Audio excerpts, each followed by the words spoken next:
안녕하세요. 해양환경 지식나눔 온라인 라이브 특강 진행을 맡은 아나운서 박희진입니다.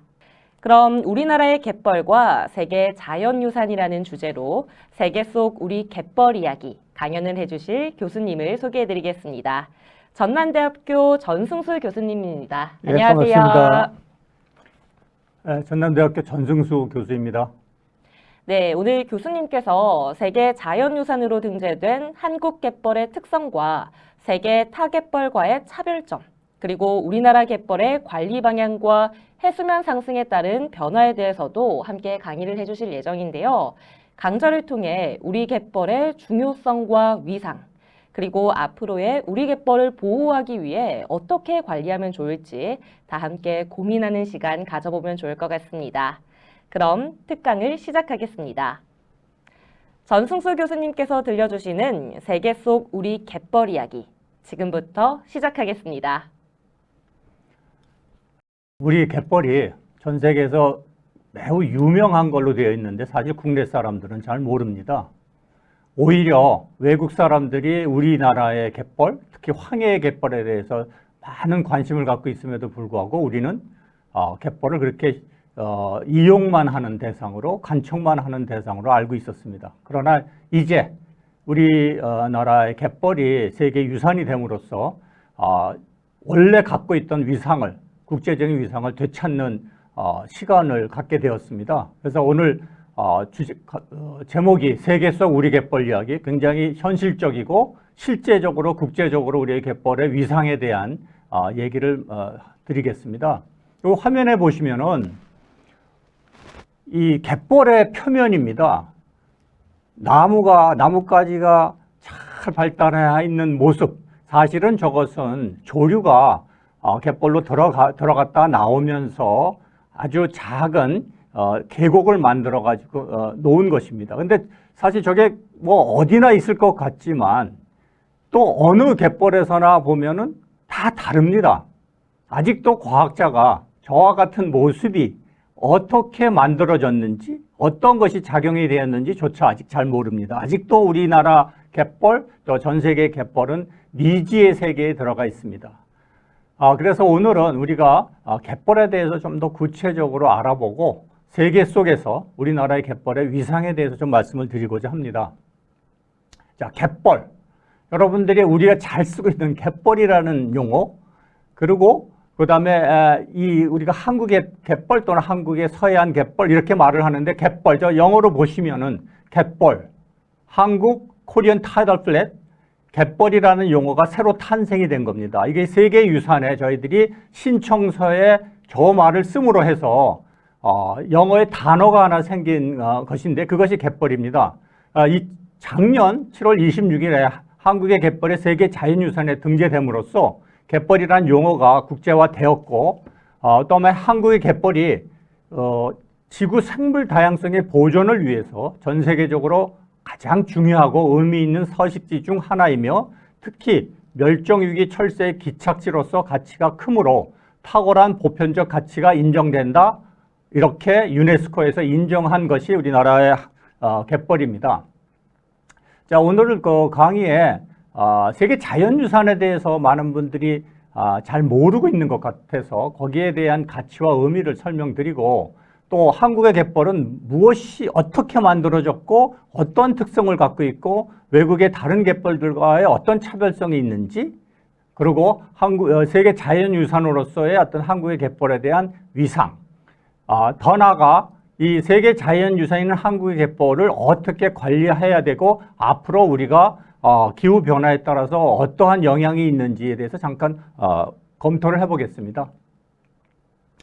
자, 세계의 유네스코 등재유산이라고 돼서 굉장히 이름이 알려져 있는데요. 많은 분들은 우리가 알고 있는 세계유산에 여러 가지가 있습니다. 그래서 약간 혼돈을 하실 수 있어요. 인류의 무형문화유산도 있고 세계 기록유산도 있고 세계유산이라는 것이 있는데 사실 세계유산은 세 가지가 있습니다. 다른 무형문화유산, 기록유산보다 훨씬 월등하게 가치를 인정받는 것이 세계유산인데 그 세계유산에는 문화유산과 자연유산과 복합유산이 있습니다. 그러니까 세계유산은 세계유산위원회가 그 탁월한 보편적 가치가 있다고 인정돼서 유네스코에서 또는 전 세계에서 세계유산의 목록에 등재하고 관리를 전 세계 사람들이 지켜보는 속에서 관리를 하는 것이 세계유산입니다. 그 세계유산을 전 세계 세계유산을 보면은 제가 아까 말씀드린 것처럼 문화유산은 우리나라에도 13개가 등재되어 있습니다. 실제로 문화유산은 역사, 문화, 유적지, 건축물 이런 것들이기 때문에 그것이 다른 데랑 비교 대상이 되지 않습니다. 역사, 문화라는 건 그 나라의 고유한 것이기 때문에 문화유산을 쉽게 이 등재가 가능합니다. 그런데 자연유산은 전 세계에 있는 동식물, 서식지, 자연경관 등 전 세계에 하나만 자연유산으로 등록이 될 수 있도록 되어 있습니다. 그러다 보니까 문화유산은 전 세계에 897건이 있는데 자연유산은 218건밖에 안 됩니다. 거의 4분의 1밖에 안 되는 그 정도 수준이고요. 또 복합유산이라고 있습니다. 이 복합유산이 가장 어려운 건데 이것은 자연유산과 문화유산이 합쳐진 겁니다. 그러나 전제 조건은 자연유산으로서 등재가 되고 문화적인 가치가 있을 때 비로소 복합유산이 되는 것이거든요. 그런데 복합유산은 전 세계에 지금까지 몇 건 없습니다. 39건밖에 없기 때문에 굉장히 귀한 것인데 우리나라 이 자연유산인 갯벌이 앞으로는 복합유산으로 이제 가는 그러한 노력을 기울여야 된다고 생각합니다. 한국의 세계유산을 좀 살펴보겠습니다. 한국의 세계유산 중에 문화유산은 13개가 있습니다.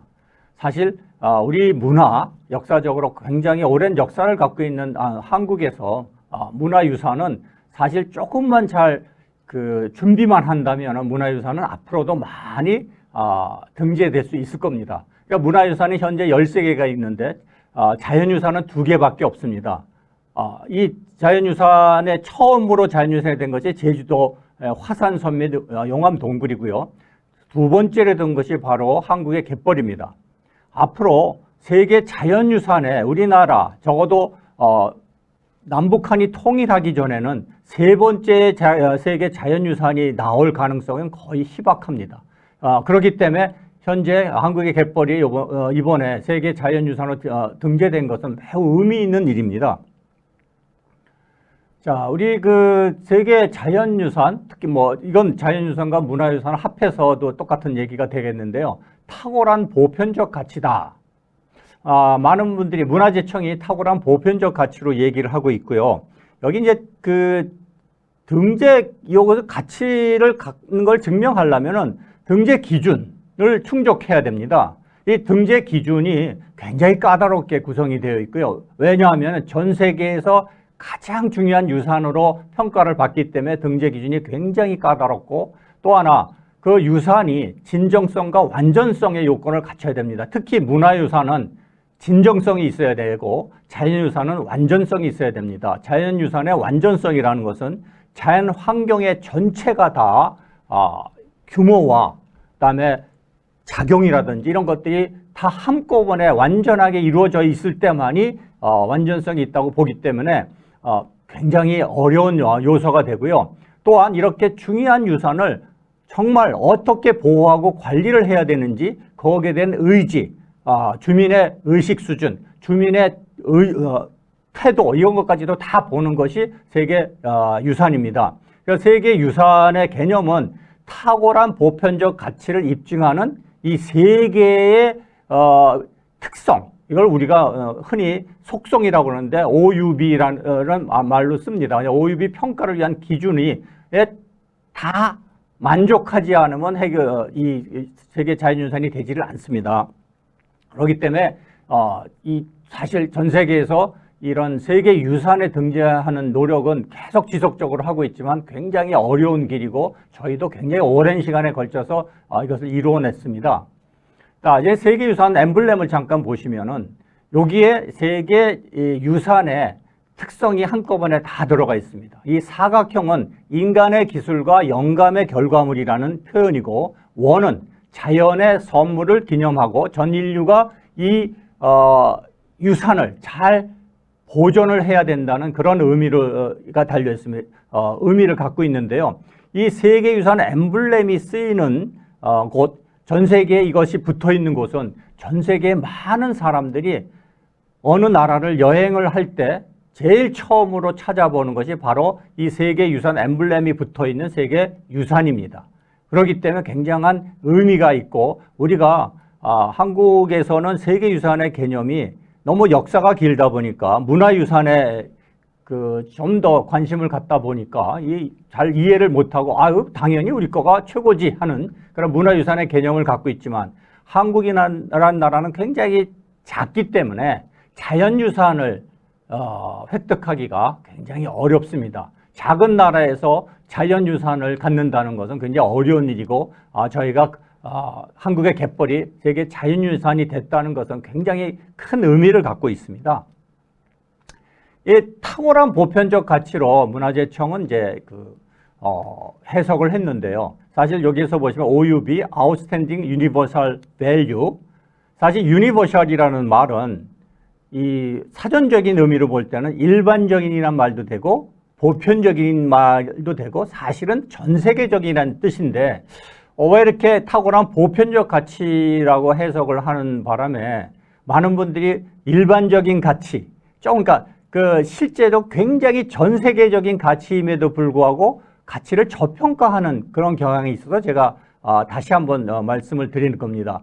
사실 Outstanding Universal Value는 탁월한 전 세계적인 가치를 의미하고, 자연유산에 있어서 이와 같은 전 세계적인 가치를 잘 보존하려고 하는 진정성이 있어야만 되고, 그 다음에 자연유산으로서의 규모와 여러 가지 조건을 갖추고 있어야 됩니다. 특히 자연유산에 있어서 가장 중요한 것 중에 하나가 완전성입니다. 유산의 가치를 충분히 보여줄 수 있는 충분한 제반 요소를 보유해야 된다. 그렇기 때문에 작은 나라에서 이와 같은 완전성을 기해서 이걸 맞춰서 세계 자연유산이 된다는 건 굉장히 어려운 것입니다. 그럼에도 불구하고 한국의 갯벌이 세계 자연유산으로 등재된 것은 굉장히 중요하고 의미 있는 일이라고 생각이 듭니다.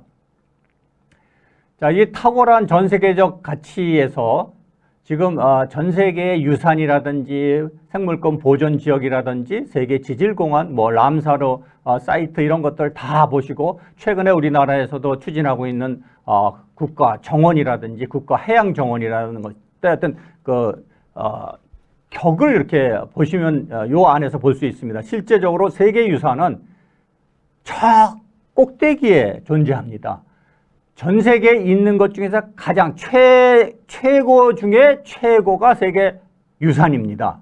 문화유산은, 자연유산은 더 어렵기 때문에 세계 자연유산이라고 하는 것은 전 지구상에 있는 환경 중에서 최고 중에 최고라는 의미이기 때문에 굉장한 자부심을 가질 수 있는 요소입니다. 우리 한국의 갯벌은 전 세계에 있는 갯벌 중에서 최상의 갯벌이라는 의미를 갖기 때문에 많은 분들이 한국의 갯벌에 대해서 새로운 의미를 가져야 됩니다. 그런데 지금 이 국립공원도 있을 수 있고, 그다음에 생태계 보존구역도 있고 하지만 세계유산이라는 것은 그 모든 것보다 최상위에 존재하기 때문에 자부심을 갖고 세계유산 관리에 힘을 써야 됩니다. 자, 세계 자연유산에는 4가지의 어떤 카테고리가 갖고 있습니다. 그 중에 하나만이라도 완성이 되면은 세계 자연유산으로 지정이 될 수 있는데요. 7, 8, 9, 10 이런 자연유산의 4가지 카테고리가 있습니다. 그 중에 저희가 사실 신청할 때는 8, 9, 10 지질학적인 요소와 생물학적인 주요 진행 과정 또는 멸종 위기에 처한 종에 대한 서식지, 이렇게 4가지 중에 이 3가지를 신청을 했는데, 워낙 우리나라의 갯벌에 간척도 많이 되어 있고, 또 규모가 작고, 그다음에 작은 갯벌들 여러 개 엮어서 이 신청을 했기 때문에 8번과 9번은 인정을 받지 못하고 조건부로 확대할 것을 저희가 이제 요청을 받았고요. 그래서 그러나 한국의 갯벌에는 굉장히 높은 생물 다양성이 존재하고, 이 생물학적 다양성 때문에 전 세계의 철새들이 호주에서 출발하거나 뉴질랜드에서 출발했다가 한국의 갯벌, 황해의 갯벌을 거쳐서 다시 시베리아로 날아갈 수 있게 하는 굉장히 중요한 서식지, 그다음에 영양을 공급해 주는 곳으로서 전 세계에 있는 학자들이 인정을 하였기 때문에 저희가 10번으로 지정을 받을 수 있었습니다. 등재 기준 7번 같은 경우에는 우리가 알다시피 제주 화산섬은 7번으로 지정을 등재가 되었고요. 잘 알고 계신 남이분 모래바다 이런 것들이 바로 등재 기준 7번에 해당이 되는 것이고요. 8번은 호주에 있는 대보초라든지 우리의 8번의 제주 화산섬 같은 경우 이런 것도 일출봉 이런 것들은 굉장히 경관이 뛰어나고 지질학적인 요소가 그대로 남아있기 때문에 등재 기준 8번을 로 지정이 되었습니다. 9번은 사실 굉장히 어려운 것이 9번입니다. 완전하고 여러 가지 동식물 군집의 진화, 발달 이런 것들에 막힘없이 다 이어져야만 되는 그런 생태학적, 생물학적 과정을 잘 나타내야 되기 때문에 굉장히 규모가 큰 것들이 9번에 등재가 됩니다. 여러분들이 잘 알고 계시는 갈라파고스 제도 같은 건 누구나 전 세계에 있는 모든 사람이 저것만큼은 보호해야 된다고 하는 이러한 것들이 9번에 해당이 됩니다. 저희가 이제 10번으로 등재되었는데 잘 알다시피 판다, 공 같은 거, 그다음에 세렝게티 국립공원 이와 같은 것들이 10번입니다. 그러니까 저희 한국의 갯벌이 저기와 같은 세렝게티 국립공원과 같은 위상을 가졌다는 의미도 내포하고 있습니다. 그래서 이 완전성에는 좀 다른 의미가 있습니다. 이게 자연적 온전성이 있느냐 무슨 얘기냐면은 우리가 자꾸 이 갯벌 앞에 이제 많은 간척을 하다 보니까 자연적으로 온전성, 훼손되지 않은 자연성에서 상당히 어려움을 겪었습니다. 그래서 상당히 오랜 시간에 걸쳐서 그것을 증빙하느라 오랜 시간에 걸쳐서 세계 자연유산을 추진할 수밖에 없었습니다. 또 하나 전체성, 유산의 크기가 해당이 되는데 우리 신안에 있는 큰 다도해 갯벌은 괜찮았지만 나머지 보성이라든지 또는 순천이라든지 영광, 고창 이런 서천 이런 데 있는 것들이 조금씩 떨어져 있는 갯벌이다 보니까 이것을 유산의 크기를 인정받지 못해서 굉장한 어려움을 겪었습니다. 그리고 사실 우리가 연속유산이라는 말이 있는데요.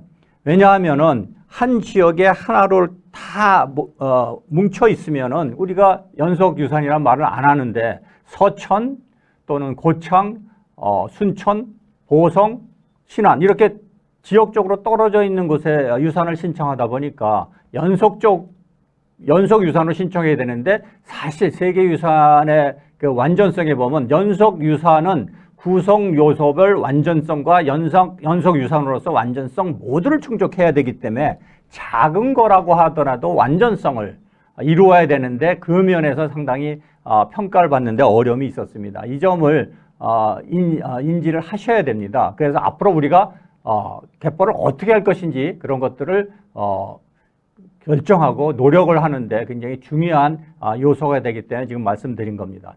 또 하나 유산의 보호를 위한 법적 체계나 지위는 유네스코에서는 유산의 보호를 위한 법적 보호 체계가 반드시 필요하고 가능한 당사국의 가장 강력한 보호법 적용이 필요하다라고 되어 있습니다.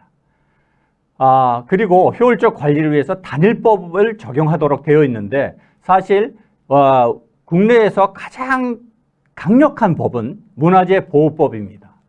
그러나 우리 한국 갯벌의 특성상 문화재 보호법을 적용하게 되면 갯벌에서 우리가 2000년 이상을 갯벌 어업을 해왔고 갯벌에서 많은 양식을 구해왔던 그러한 갯벌이기 때문에 한국인이 보는 갯벌은 문화재 보호법으로서 규제를 할 경우에는 결코 주민이 행복하지 않은 그러한 유산이 됩니다. 그렇기 때문에 이번에 한국의 갯벌을 세계유산으로 신청을 할 때 저희는 국내에 습지보존법을 적용했습니다.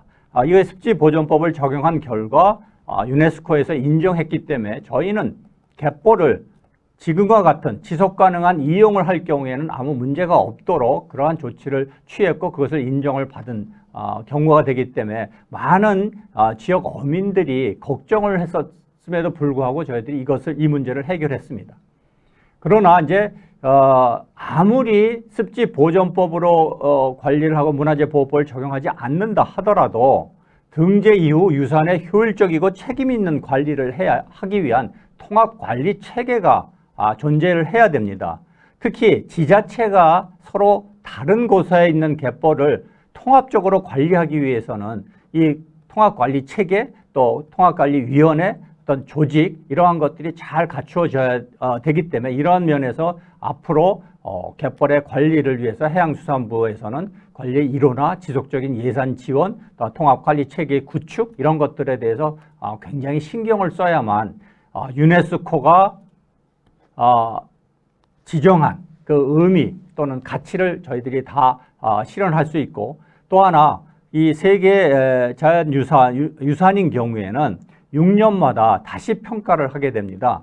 그러나 이제 앞에서 이런 것들이 제대로 안 되었을 때는 6년이 지나면은 다시 해지가 되는 경우가 있습니다. 이것은 세계 유산은 전 세계 160개가 넘는 나라의 유네스코 대사들이 모여서 결정을 하는 것이고 이것은 전체 공표가 되어 있기 때문에 만약에 세계 유산에서 탈락이 됐을 때는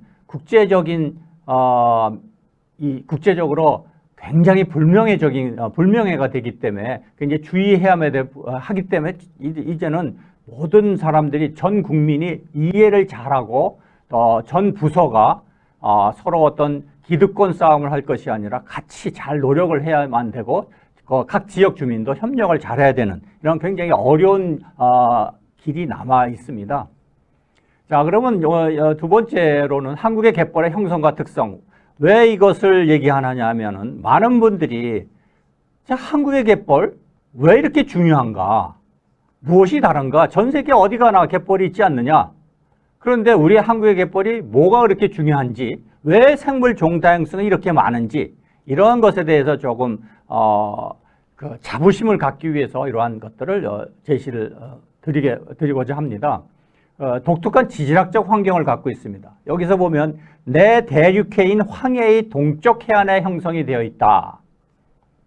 사실 전 세계 사람들이 보는 갯벌은 우리나라의 갯벌만 보는 것이 아니라 가장 중요한 것은 황해 전체의 갯벌입니다. 황해 전체의 갯벌이 굉장히 중요함에도 불구하고 왜 우리가 중국의 갯벌과 한국의 갯벌이 나누어져서 신청을 해가지고 두 개가 되었지만 유네스코가 지향하는 것은 황해 전체의 갯벌을 지향을 하고 있습니다.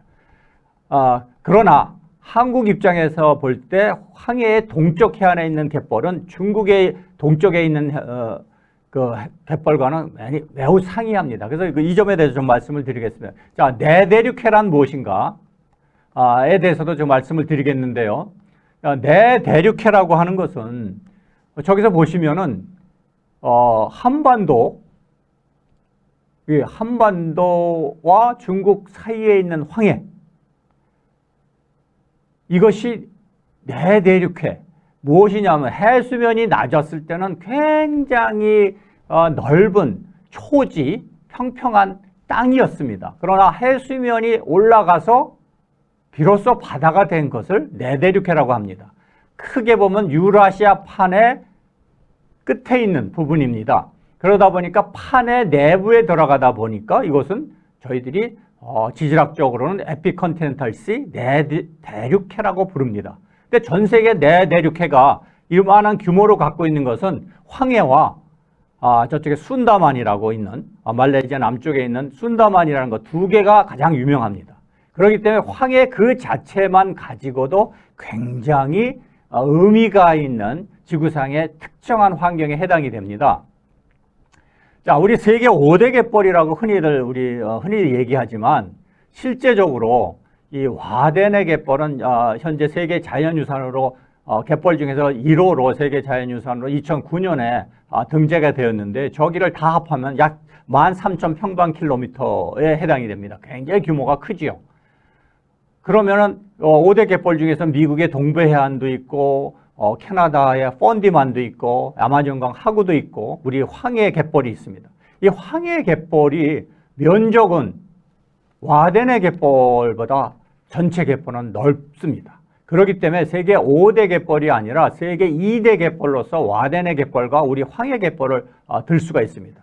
그렇기 때문에 세계 자연유산이 된 것이 바로 와데네와 이 황해에서만 황해에 있는 갯벌만 세계 자연유산이 된 것입니다. 그리고 이 황해는 굉장히 얕습니다. 수심이 평균 50m밖에 안 되고, 그런데 우리나라 바로 옆에 있는 동쪽에 있는 이 동해는 수심이 평균 2,700m나 됩니다. 대단히 깊은 바다와 대단히 얕은 바다가 같이 공존하고 있는 것이 우리 한반도 주변의 해역입니다. 이와 같이 아주 독특한 해양의 특성을 갖고 있기 때문에 저희들이 황해에는 굉장히 넓은 갯벌, 그다음에 조차가 굉장히 큰 갯벌. 여기서 보시면은 우리가 이번 세계유산의 지질학적인 특성을 강조했던 것은 다도해 암석섬 주변에 형성된 한국의 갯벌이다라고 강조를 했습니다. 황해 갯벌 중에서 중국 쪽에 있는 갯벌은 거의 평지, 육지에 있는 평지가 이어져 있는 갯벌인 반면에 한반도 왼쪽 우리 서해안 서남해에 있는 갯벌은 잘 알고 있는 다도해에 만들어진 다도해이면서 이 섬들이 전부 암석섬으로 구성이 되어 있어서 암석섬 주변에 아주 안정된 갯벌이 형성된 것이 굉장히 중요한 지질학적인 특징인데요. 이 특징은 전 세계 다른 나라의 갯벌은 이와 같은 그런 특징을 갖고 있지 않습니다. 빙하기 이후에 해수면이 상승되면서 우리나라 황해로 바닷물이 들어왔는데 황해의 서해안과 서쪽과 동측에 있는 바다가 전혀 다르고 황해 안으로 조류가 밀려 들어오는데 북반구에서는 코리올루스 폴스에 있어 오른쪽으로 치우칩니다. 치우치다 보니까 우리 오른쪽에 우리 서해안에 굉장히 조차가 크게 되고 거기에 아주 넓은 갯벌이 형성이 되어 있습니다. 또 하나 이 황해는 사실 한 8,000년 전 또는 사실 현재의 그 해안선을 이룬 것은 약 4,500년 전에 그 황해 갯벌이 현재의 모습을 이뤘다고 볼 수 있습니다. 근데 우리나라 갯벌은 이 해수면이 상승하면서 우리 그 신안에 들어올 때는 굉장히 깊은 계곡 속으로 조류가 들어오는 통에 실제로 약 8,500년 전부터 갯벌이 형성이 되기 시작했습니다.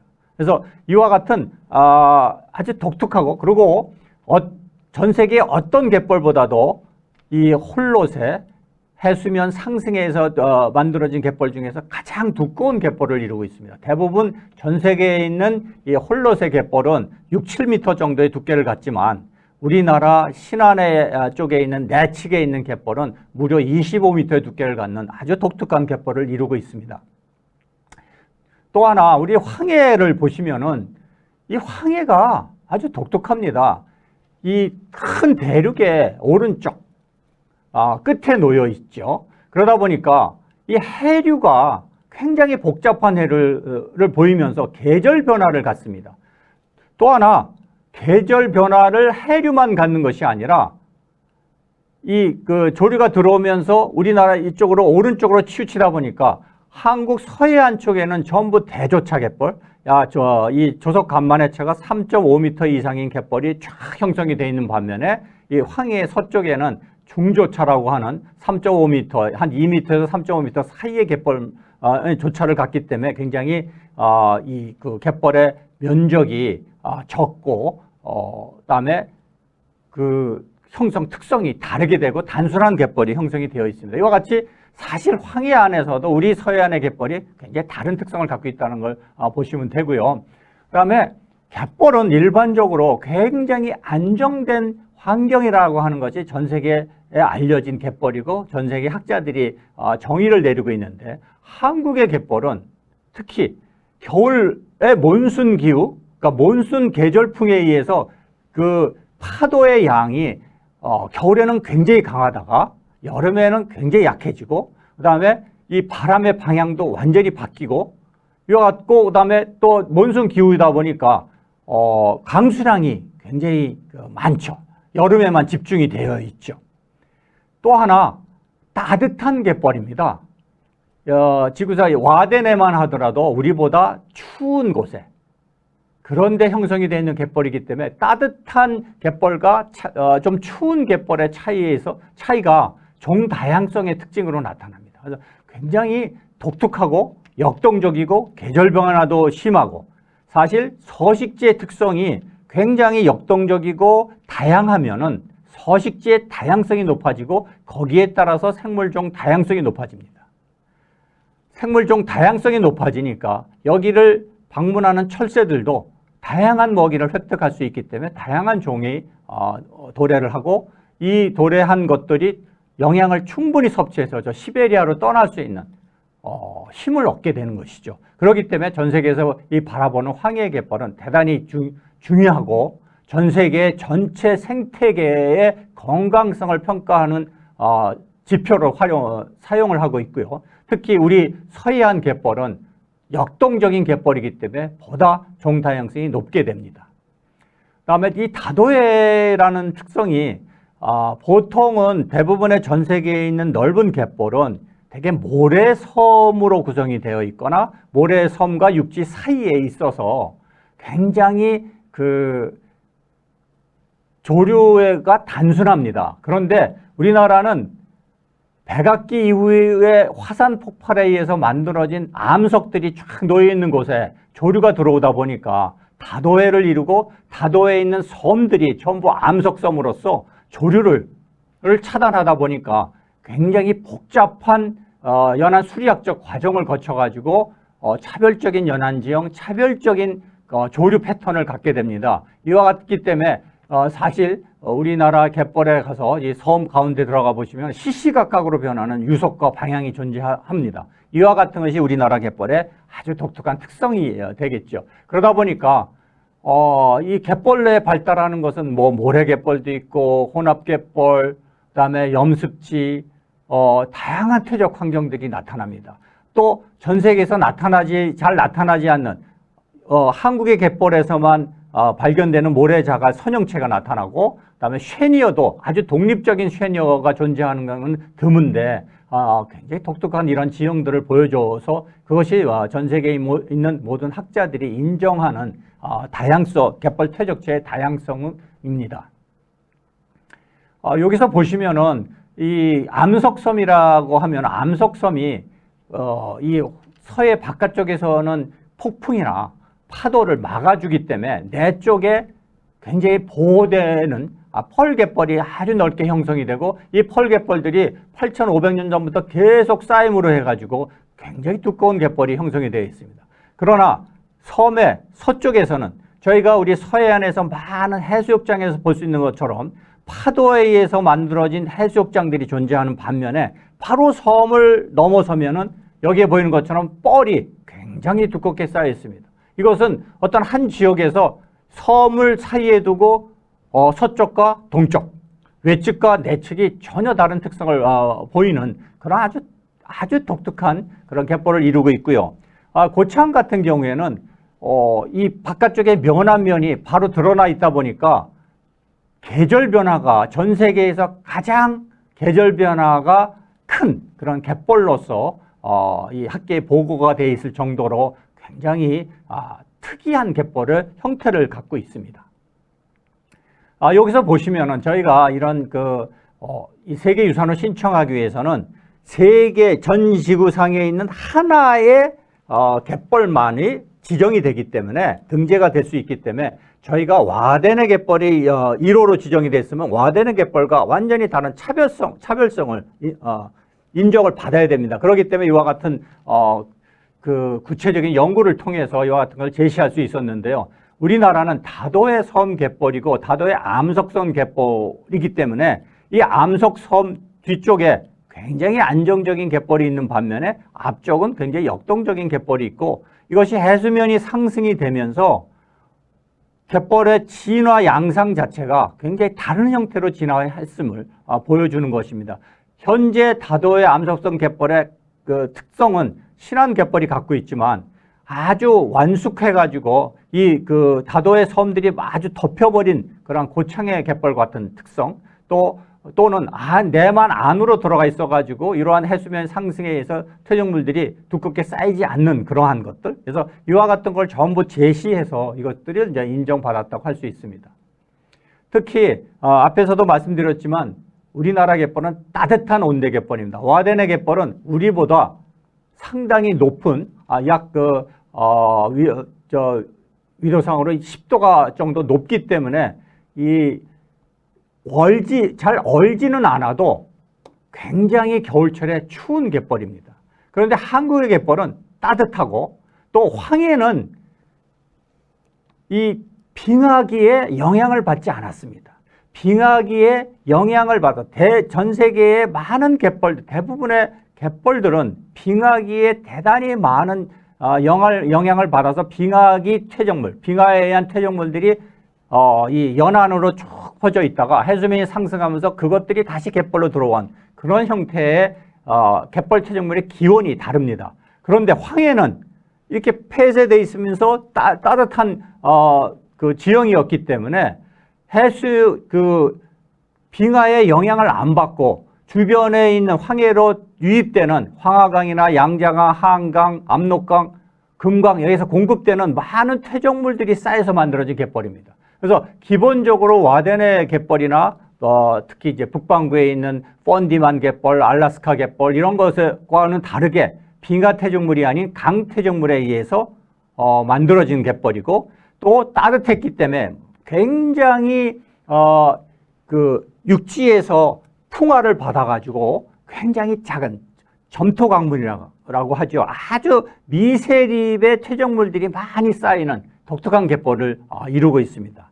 그러다 보니까 저희 황해 갯벌은 전 세계 다른 갯벌하고 비교할 수 없는 정도의 역동적인 특성과 갯벌 퇴적물의 특성, 기온이 달랐습니다. 그리고 황해는 퇴적물 공급량이 전 세계에서 가장 높은 해역에 존재를 합니다.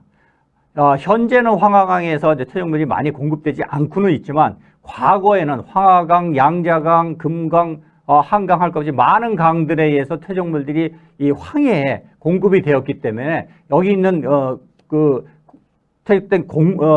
이 퇴적물들이 빠른 조류에서 다시 갯벌로 들어와서 약 8,500년 전부터 갯벌이 아주 광대하게 발전했던 세계에서 유일한 지역에 해당이 됩니다.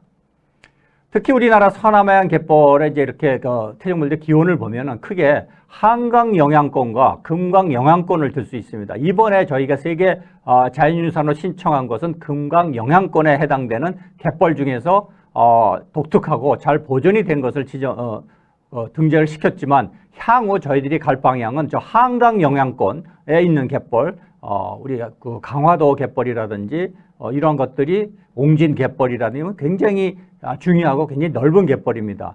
유네스코도 저쪽에 확대 지정을 요구한 바 있고 사실 우리는 한강 영향권, 금강 영향권이 있지만 저 북한인 경우에는 압록강 영향권, 청천강 영향권에 많은 넓은 갯벌들이 형성이 되어 있습니다. 유네스코는 중국의 갯벌과 한국의 황해 갯벌을 세계유산으로 등재할 때 사실은 전체 황해의 전체 황해 북한까지 합해서 황해 갯벌을 전 세계의 최대로 넓은 갯벌을 세계유산으로 등재되기를 원하기 때문에 저희들이 1차적으로 조건부로 세계 갯벌이 등재된 것입니다. 그다음에 온대 갯벌이다 보니까 생물종 다양성이 굉장히 뛰어납니다. 사실 우리나라 많은 분들이 우리나라 갯벌에 가서 보시면 뭐 개들도 많이 살고 굉장히 많은 걸 보는데 전 세계 어디 가나 그렇게 갯벌에는 많을 걸로 생각하십니다. 사실 그렇지 않습니다. 전 세계 어느 갯벌을 가도 한국의 갯벌만큼 생물들이 바글바글한 곳이 없습니다. 이것이 굉장히 중요한 특징이고 이것이 펄갯벌, 모래갯벌, 그 역동적인 이런 것들이 모두 작용이 돼가지고 이렇게 생물종 다양성도 뛰어나고 생물이 굉장히 많은 그러한 갯벌이 될 수 있었던 것입니다. 또 하나 와데네 갯벌 같은 경우에는 이 유기물들이 잘 분해되질 않기 때문에 그 산화대층이라고 하죠. 산화대층이 굉장히 얇습니다. 아무리 깊어봐야 5cm밖에 안 되는데 한국의 갯벌은 15에서 20cm 정도가 산화대층을 이루고 있고요. 또 이 산화대층이 깊어진 중요한 이유 중에 하나가 생물이 많기 때문에 이 생물들이 파고 들어가서 저기 그 사진에 보시는 것처럼 갯짐이가 파고든 구멍으로 산소가 많은 바닷물이 들어가면서 계속적으로 산화대층을 크게 하다 보니까 산화대층이 깊으니까 생물이 굉장히 다양한 것들이 많이 살 수 있는 기회를 제공하고 있는 것이죠. 이렇게 깊은 산화대층을 갖고 있는 갯벌은 전 세계 우리나라 갯벌밖에 없다고 할 수 있습니다. 그러다 보니까 이러한 것들을 저희들이 비교를 하게 돼요. 세계 자연수화는 하나밖에 안 되기 때문에 차별성과 우월성이 있어야 됩니다. 그러니까 전 세계 갯벌 세계 유산이 되기 위해서는 비교 연구 자료를 제시를 하게 되는데 기존 세계 유산과의 비교 연구도 해야 되고 전 세계의 세계 유산이 아니더라도 전 세계에 있는 갯벌과의 비교 연구를 해야 되고 국내 타 갯벌과의 비교 연구를 해야 됩니다. 그러니까 이번에 저희들은 강화도나 이런 것이 넓은 갯벌을 제외하고 그 등재를 시켰기 때문에 나중에 조건부가 될 수밖에 없었지만 일단 저희들이 군사적인 문제, 정치적인 문제 때문에 강화도 지역은 빼고 남쪽에 있는 금강 영향권의 갯벌을 더 등재시켰습니다. 그런데도 불구하고 차별성과 우월성을 인정을 받아서 세계 자연유산이 될 수가 있었습니다. 또 하나 이제 보시면은 이 전 세계 우리나라 한국의 갯벌은 많은 분들이 갯벌을 보실 때 갯벌에서 육지에서 갯벌만을 쳐다봅니다. 사실은 갯벌 안에 깊숙이 들어가서 육지를 보셔야 됩니다. 그렇게 보시면은 한국의 갯벌은 갯벌에 들어가서 육지를 보면 높은 산으로 둘러싸여 있습니다. 그러나 와데네 갯벌 또 미국의 갯벌 이런 데 가서 보시면은 갯벌에 들어가서 육지를 바라보면 그냥 평지입니다. 전혀 다른 지형 특성을 갖고 있습니다. 이 세계 자연유산의 와데네 갯벌에서 가장 높은 지형은 17m밖에 안 됩니다. 그런데 한국의 갯벌은 바다에서 갯벌에서 육지를 보면 500m까지 올라가는 그런 산으로 이루어져 있기 때문에 전형적인 우리가 알고 있는 갯벌과는 전혀 다른 모습을 갖고 있는 특이성을 보이고 있습니다.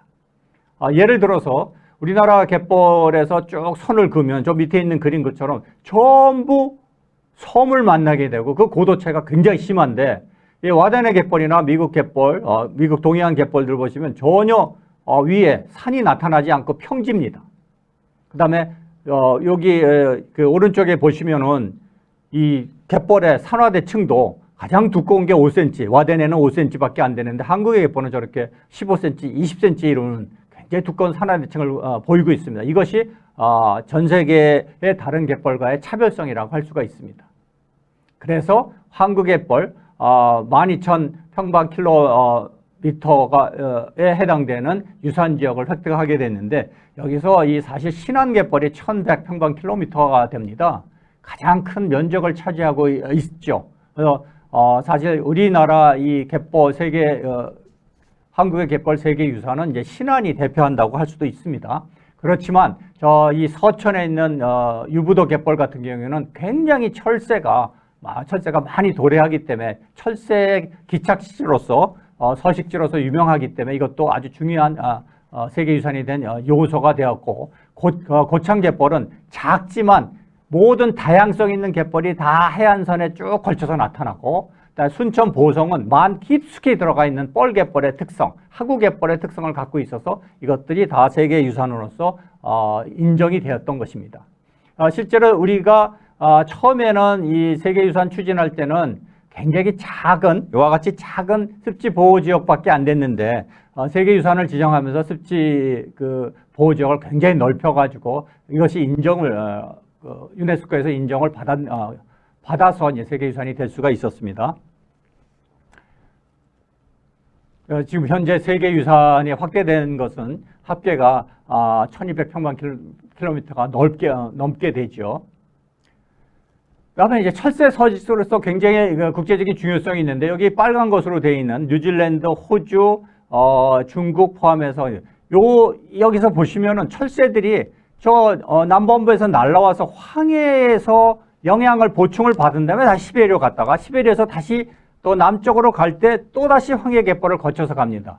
황해갯벌을 보존하지 않으면은 이 전 세계의 3대 그 철새의 그 이동로가 있는데 이 이동로 중에 하나가 무너지고 이것은 하나가 무너졌을 때 전 세계의 지구의 생태계를 위협하는 그런 요소가 될 수 있기 때문에 황해갯벌이 굉장히 중요합니다. 전 세계에서 가장 중요한 갯벌 중에 하나임을 여기서 보여주고 있고요. 그다음에 종다양성이 높다 보니까 멸종 위기종들이 많이 황해에 서식을 합니다.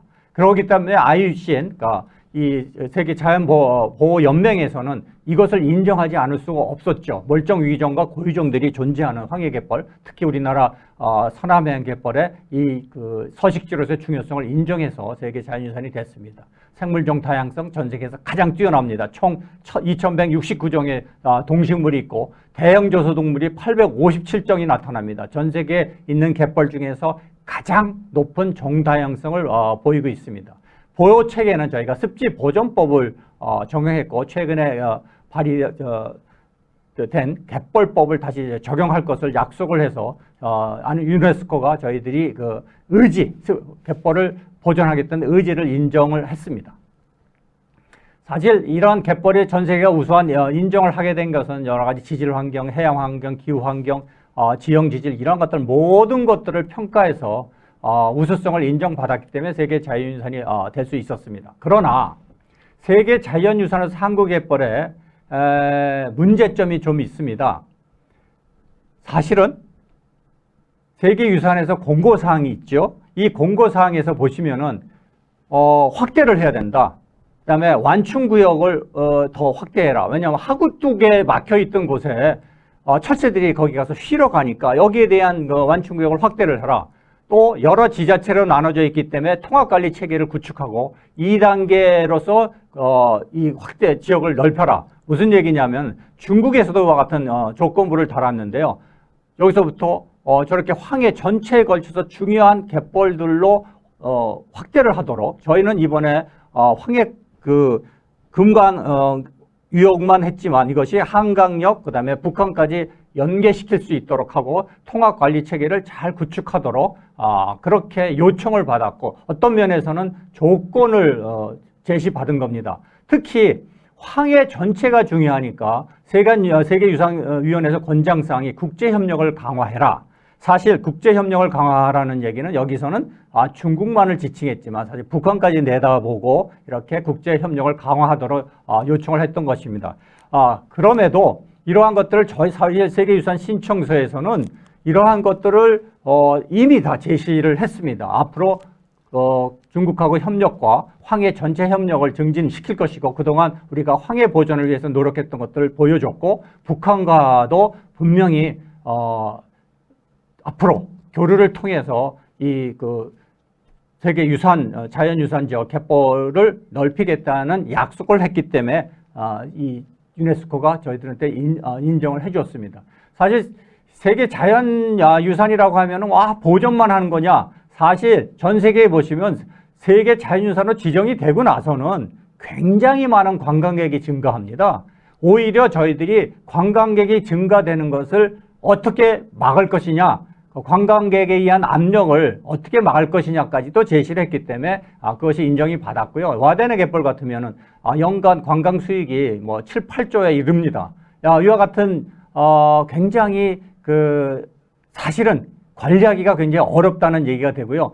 이것이 잘 관리가 될 때는 고용 효과서부터 지역 발전 효과, 인구 증가 문제 이런 모든 문제를 해결할 수 있는 것이 세계 자연유산입니다. 그다음에 이게 해수면 상승을 하게 되면 우리나라 갯벌인 경우에 아까 역동적이고 그다음에 황해 동쪽에 놓여 있기 때문에 겨울철 계절풍에 의해서 굉장히 많은 파도의 유입이 있습니다. 그러다 보니까 지역의 특성에 따라서 굉장히 다른 갯벌들이 만들어집니다. 특히 외측에 있는 갯벌은 여기 보시는 것처럼 해수면이 상승하면서 지속적으로 침식이 되면서 뒤로 후퇴하는 갯벌입니다. 그러나 고창의 줄포만가처럼 해수면이 상승을 하더라도 퇴적물이 쌓이면서 오히려 해수면 상승보다도 더 많이 갯벌 표층면이 올라가는 갯벌도 존재합니다. 이것은 앞으로 우리나라가 해수면 상승, 기후변화에 어떻게 대응할 것인가를 보여주는 하나의 양상이라고 볼 수 있습니다. 그래서 실제적으로 이 외측 갯벌은 침식이 일어나서 계속 후퇴하고 있습니다. 이럴 때는 우리는 어떻게 관리를 해야 되며, 또 내측 갯벌은 저 안쪽에서는 오히려 해수면이 상승하는데도 갯벌이 올라갑니다. 이것들은 어떻게 할 것이고, 이런 경우는 어떻게 적용할, 이와 같은 것을 외측에는 어떻게 적용할 것인지, 이런 것들이 우리가 굉장히 봐야 됩니다. 우리나라 서해안의 갯벌에 그 한강서부터 쭉 내려다 볼 때 어떤 갯벌들에서는 쌓이지만 어떤 갯벌에서는 침식이 되는데, 여러분들이 가서 보시면은 해수면 상승에서 해안 침식만 눈에 보일지 모르지만 사실은 갯벌 측면이 침식이 되고 있습니다. 이것들을 어떻게 침식되지 않고 해수면 상승을 대비하느냐 하는 문제는 우리가 앞으로의 그 관리 방안에 굉장히 중요한 요소가 되기 때문에 이제는 갯벌, 세계유산인 갯벌을 바라보는 눈, 관리하는 방법, 이런 것들이 좀 더 선진화될 필요성이 있습니다. 예, 감사합니다. 네, 세계 자연유산의 가치와 의미부터 한국 갯벌의 형성과 특성, 그리고 미래 방향성까지 대단히 유익한 강의였습니다. 교수님, 알찬 자료와 구체적인 설명 덕분에 굉장히 유익하고 많이 배울 수 있는 시간이었습니다. 감사합니다. 네, 감사합니다. 예. 네, 여기서 간략하게 Q&A 시간을 가져볼 텐데요. 지금부터 오늘 강연과 관련해 궁금한 점을 채팅으로 남겨주시면 제가 교수님께 바로바로 질문 드리도록 하겠습니다. 실시간 Q&A에 참여해 주시면 추첨을 통해 5분께 치킨 기프티콘을 보내드릴 예정이니까요. 많은 참여 부탁드리겠습니다. 우선 질문이 올라오는 걸 기다리면서 제가 먼저 질문 하나 드리겠습니다. 네, 예. 교수님, 세계 자연유산이면 일반적으로 문화재보호법에 의해 관리가 되지만 우리나라 갯벌의 경우는 습지보존법으로 관리를 한다고 하셨는데요. 그럼 이 조개 채취나 어업이 가능한 건가요?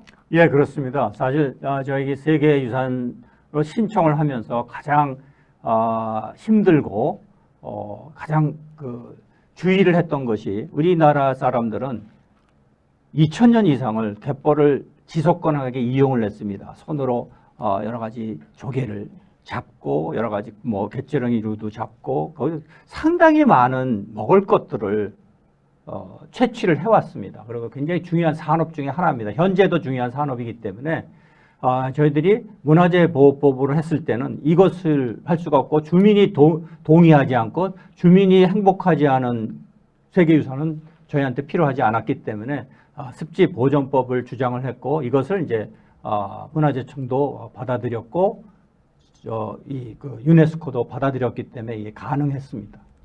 네, 답변 감사드립니다. 다음으로는 변형석님의 질문인데요. 대한민국 황해의 갯벌이 금강 영향권과 한강 영향권으로 나뉜다는 것을 이번 강의를 통해 처음 알았다고 하셨는데요.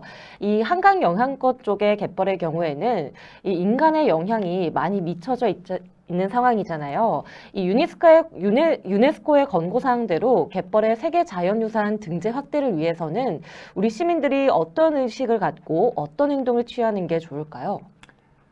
예, 이 유네스코에서 가장 중요하게 생각하고 있는 것이 세계 자연을 지정하는 것이 아니라 세계유산 지역에 있는 국민의 의식 수준, 그다음에 보존하려고 하는 자세, 의지, 이것이 굉장히 중요합니다. 이것이 진정성을 평가하는 방법인데요.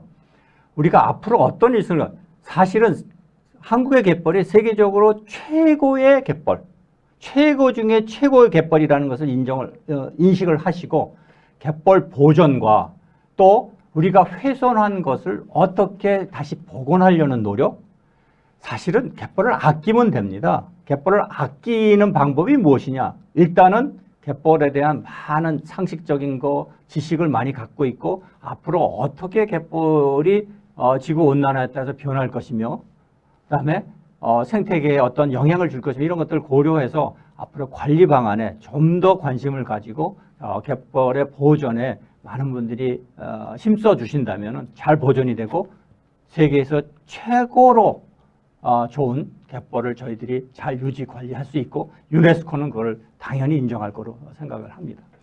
네, 그럼 다음 질문인데요. 이 신영철 님이 질문 보내주셨습니다. 세계 5대 갯벌의 기준이 무엇이며 이 갯벌이라는 용어가 이 세계적으로 인정되고 외국에서도 보편적으로 사용하는 용어인지가 궁금하시다고 하셨는데요.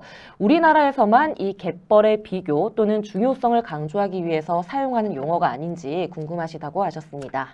사실 세계 5대 갯벌이라고 전 세계 어느 교과서나 나와 있지는 않습니다. 그러니까 많은 이제 갯벌을 연구하시던 분들이 전체 연구를 하다 보면은 아주 우수한 갯벌들이 존재를 하거든요. 넓고 우수하고 또 하나 연구가 잘 된 갯벌 이런 식으로 하다 보니까 세계 5대 갯벌을 와덴해, 미국 동해안 갯벌, 동부 갯벌, 그다음에 세계에서 가장 조차가 큰 펀디만의 캐나다 펀디만의 갯벌, 그다음에 하구기 때 굉장히 넓은 하구를 갖고 있는 아마존강 하구, 그다음 황해 이렇게 5개를 사람들이 그냥 얘기를 하는 것입니다. 그러다 보니까 저희들이 그냥 5대 갯벌이라고 하는데 실제로 면적이나 종 다양성 이런 것들을 볼 때는 저희는 세계 2대 갯벌 중에 하나라고 할 수가 있습니다.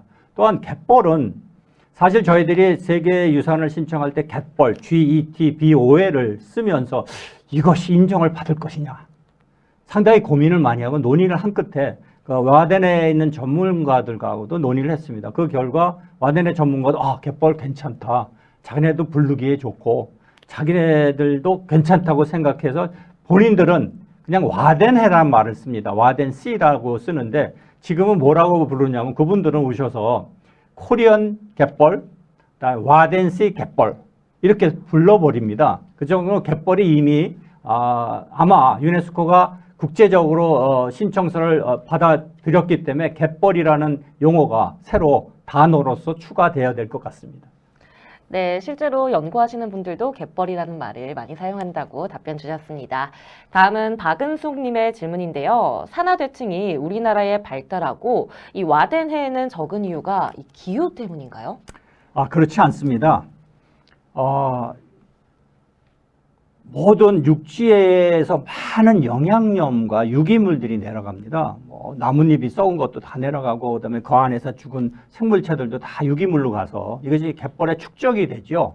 축적이 되게 되면은 충분히 산화가 되지 않으면은 갯벌에 축적이 돼 가지고 밑에 산화대층이 아주 얇게 됩니다. 그러한 요인 때문에 그 모든 갯벌은 산화대층이 얇을 수밖에 없습니다. 굉장히 많은 퇴적물과 유기물들이 바다로 연안으로 와가지고 다시 조류해서 다시 연안으로 몰려드니까 굉장히 유기물이 많게 되고 산화대층이 얇을 수밖에 없는데 한국의 갯벌은 여기에 많은 생물이 들어가서 산소가 많은 바닷물을 밑으로 집어넣기도 하고 또 아까 말씀드린 역동적이라고 해요. 겨울철에 굉장히 큰 파도가 칩니다. 한 달에 한 10번 정도 폭풍이 쳐가지고 갯벌을 막 뒤섞어 놓습니다. 그러다 보니까 갯벌의 유기물들이 다시 떠올라서 생물들이 그걸 먹을 수 있게끔 만들어 놓고 특히 한 건 10년 내지 20년에 한 번씩 굉장히 큰 태풍이 또 갯벌을 칩니다. 그럴 때 3, 40cm가 깎여 나가거든요. 그러니까 이렇게 역동적인 환경이기 때문에 우리나라 갯벌이 산화대층이 깊고 또 생물종 다양성이 뛰어나고 생물이 굉장히 많은 이유가 됩니다. 네, 그럼 기후 때문이라고 하지 않고 역동적인 환경 그렇습니다. 때문이라고 말씀해 주셨습니다. 다음은 이 갯벌의 보존에 대해서 많은 말씀을 해주셨는데요. 이 서천영 님이 질문해 주셨는데 이 초등학교 학생들에게는 어떤 방향으로 갯벌의 보존에 대해서 안내를 해야 할까요? 저희 이제 세계유산 추진단과 저희들이 지필진에서는 이제 어떤 생각을 하냐면은 사실 갯벌의 보존, 국민이 갯벌을 보존하겠다는 의지, 철학을 갖기 위해서는 초등학생들한테 교육을 잘 시켜야 됩니다.